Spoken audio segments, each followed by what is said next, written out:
I'd like to destroy it before we leave. Okay. So. You're going to classic Wraith and light it on fire? I feel like fire in the woods is a bad idea.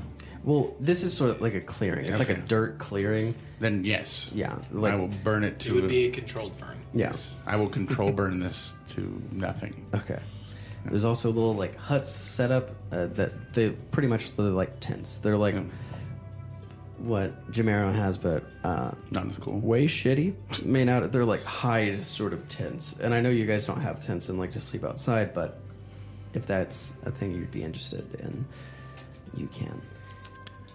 Oh, I was just gonna set up my tent if we had to sleep somewhere. Right. Well, you already set yours up. Yeah. The carriage, whenever we were over there, was it anything about it broken, or was it just the dead horses? There was one dead horse. You still haven't found the other horse. Yeah. But nothing's broken except for the window to the door. But that doesn't really matter. Okay. Do you guys want to get the carriage? Yeah, I think that it might be safer for her. Like, we hook up our horses to the carriage, and then she can ride in there, and then we can protect her. Sounds good to me. Okay. I also, it's not like there's one of the spells that has ceremony, and it's not like it's usually talked about like in your religious ceremonies, like weddings and that kind of stuff. Kind of like just sort of like consecrate the ground around this evil place thing. Mm-hmm. Okay, I would like to do that as well. Okay. How long does that take for you to do? I want to say it's like 10 minutes, but I'm not sure. Or instantaneous. Cool. Okay. Yeah, you're just and like grass starts to grow very quickly, where like it was like sort of stomped out by the dancing and stuff like that, and everything just looks more like lush in this area. It looks very pretty now, and the sort of darkness that shrouded this place feels like it's gone. And you're not a druid. No. Okay. No, I'm a cleric of a nature god. So you guys want to take off now? Yes. Okay. So does the carriage travel well through the woods? Like, is that gonna be a problem? You guys were on a trail. Okay, we'll just keep and then going. Went into the woods. Yeah. So you guys will go back. Nice. At this point, there is, as you walk up to the carriage, there is like vultures on this horse, just like picking at it, and you're gonna want to like move it, like back it up or something, and you know, take the horse is still tied to the carriage, so you might want to knock these vultures away and like untie it and stuff, and then tie your horses on. Also, you have 3 horses, and this was made for 2. Yeah. I was going to ride my horse separate. That way I can keep a lookout. I like that plan a lot. Cool. That's what I was hoping was the answer. Okay. It seems like more your role. Cool. Okay, so like, I'm not going to have you roll to tie up the horses and stuff. We'll say you guys, quote unquote, take 20 and tie them all up, secure them, clean out the carriage, and take off. Have you ever driven a carriage? Yes. Good. I'll be inside with Worked you. in a circus. Cool. I don't know what that is. I think as you guys take off on this trail, will be a good time to take a break. We'll be right back. Thanks for listening to this episode of Icosalypse. If you like what we're doing, it would help us out so much if you would leave us a 5-star review on iTunes and Google Play. Also, go check out our Patreon. The link will be in our show notes. We have other projects and job ideas we want to work on, but we need your help to do it. Thanks again for listening. We'll be back next week to continue our adventure in the land of Maswindale.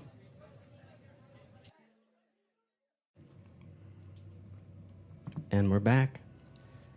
So you guys are in the carriage, headed towards Morindel. Is there anything? It's about 6:30. Very late in the day. You know that there is a town on your way to Morindel that you can stop at for a respite. So, is there anything that you would like to do on your way to this little town?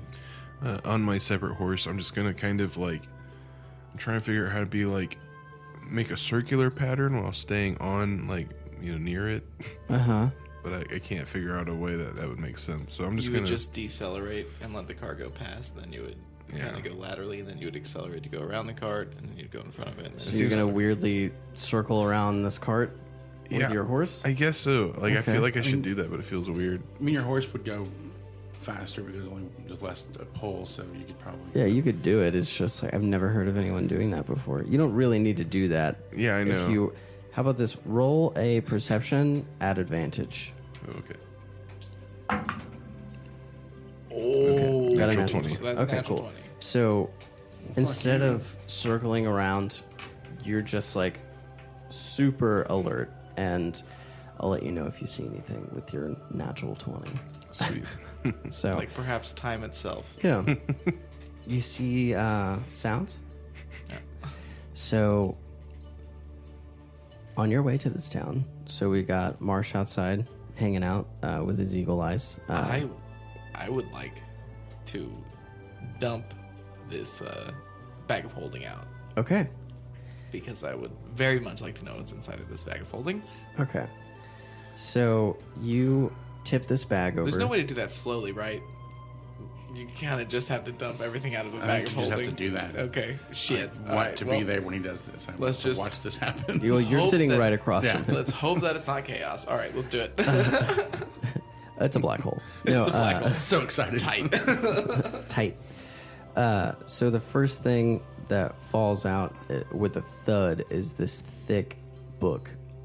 It's just like, Cool. it is black. It's like a black leather-bound book. It's got like a latch on the front of it with a little lock that you've seen locks. You know how locks work. Very, very nice, like really nice lock. Okay. And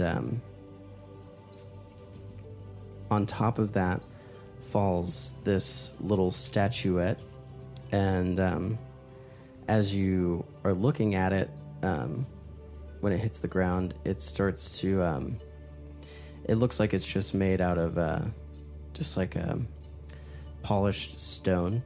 But as you look a little bit closer, it is like slowly moving into different shapes.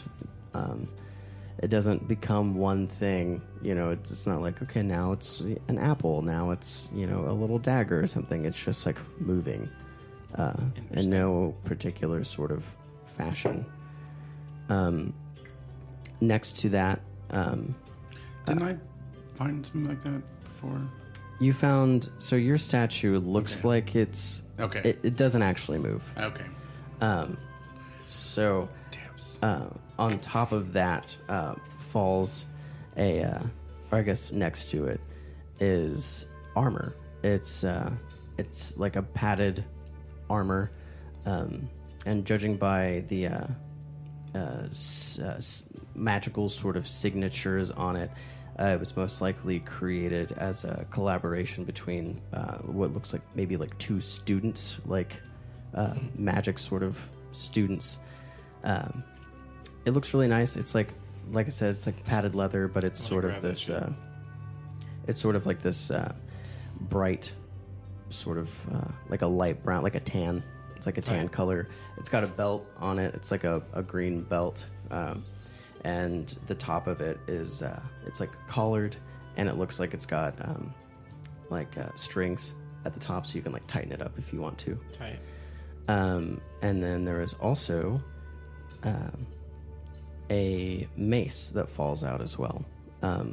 It's this silver mace, and the top of it, the spikes on top of this mace, they're like sort of like at an angle. There's a bunch of them like all the way around it. It looks really nice though. It doesn't look like creepy or anything. It just looks like a very well crafted mace. Would you like a new mace?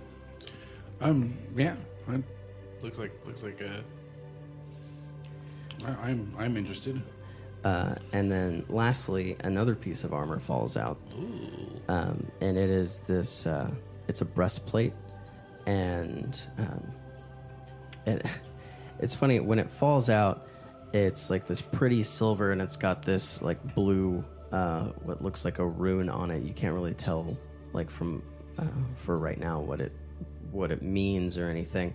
It doesn't look like evil. It's just sort of like a spiral with a little like sort of hook over the top of it, and it sort of smells. It doesn't smell bad, but it has like an odor to it, like it's sort of like floral, sort of like lavender sort of smell. So, and that's what all falls out. As Marsh, on one of his rotations, passed by the broken window, he says through the window, "Dibs on anything magic," and then just continues around the circle around the carriage. Okay. Nope, not how that works. So, do you guys want to examine any of these objects? Yeah, I would like to examine the leather armor for sure, because I don't have any armor, and okay, that would be potentially nice. Okay, so I do have identify still. Okay, so do you want to identify this? Yeah, but I don't want to waste a spell slot on it, so I'm going to ritualistically identify it. Okay, so it's like 10 minutes? Yeah, it's right. 10 minutes. Okay. Check out this mace and the other things too. Okay. Yeah, we can just add them onto the layout. Yeah. We can just... So we'll say you guys both are ritualistically doing identify and stuff. You don't have it. Okay, so you're going to detect do it. magic. Okay. Do you want to detect magic? Yeah. Like everything that's in this magical. Everything that just fell out of this bag are all magical items in one way or another. Yeah, I'm also interested in this book. Okay. So that might also be the only one that can read in the party. So the first thing you identify and identify just Am I wrong? Can you guys read? Yeah. Oh, okay. I didn't know. I didn't know if they knew they lived in the forest. That's a perfect. Yeah, no, for sure. But no, Tabaxi can totally read. Okay. And Rathan is a half elf. So. Oh, right. Okay. Yeah. Yep. So identify. Does it just like tell you what properties these have? Yeah, it tells me everything about it. Like I think it even tells me who made it. Oh. Yeah. It's pretty in depth. Yeah, identifies quite the spell. Okay, it says if it is a magic or some other magic imbued item, you learn its properties, how to use them, whether it requires attunement to use, how many charges it has, if any. You learn whether any spells are affecting the item and what they are. If the item was created by a spell, and you learn which spell created it. Okay. So, but you don't know who creates it? No, I don't necessarily know who exactly created it. Okay. Well, like I said, it looks like maybe it was crafted by two different people. So, like, maybe someone, like, made the armor and then someone else, like, you know, did all the beautification of it, so to speak. So this armor, you know that when you put it on, it gives you a +1 to your AC while wearing this. When you speak a command word, this armor becomes invisible. Speaking the command word again reverses the effect. This armor immediately becomes visible if it is damaged or if you lose it. It does require attunement. Interesting. Now, I do have just a logistical question. Mm-hmm. Does just the armor itself go invisible? Mm-hmm. Okay. Yeah. So it's like, you know, if you had like clothing on underneath your armor, if you wanted it to look like you don't have any armor on, you can speak the word. And what word would you like to speak? Dissipate. Dissipate. As you say dissipate, your armor dissipates. That'd be tight. Snazzy. Yeah. And yes, it does require attunement. So if you're going to be doing this the whole time, we will just continue down the list. So we'll go to the statue. Is that like an item that I can look up in the AD Beyond? Okay. We can create you one, and you can add it to it. I can send you the file that I have for it. Okay. So the statue, if the statue is touched by any living flesh, it adheres permanently to it. It can only be removed by removing cursed spell. Remove cursed spell. Otherwise, the effect ends once the flesh is no longer living. Ooh. Any attack roll or skill checks that would be used that would use a limb that the statue is stuck to is disadvantaged. If a creature touches or tries to remove the statue with more then one opposing limb or body part, they become grappled, immobilized, or both, depending on which extremities have become fused to the statue. So if we have a glove on, it will not do it?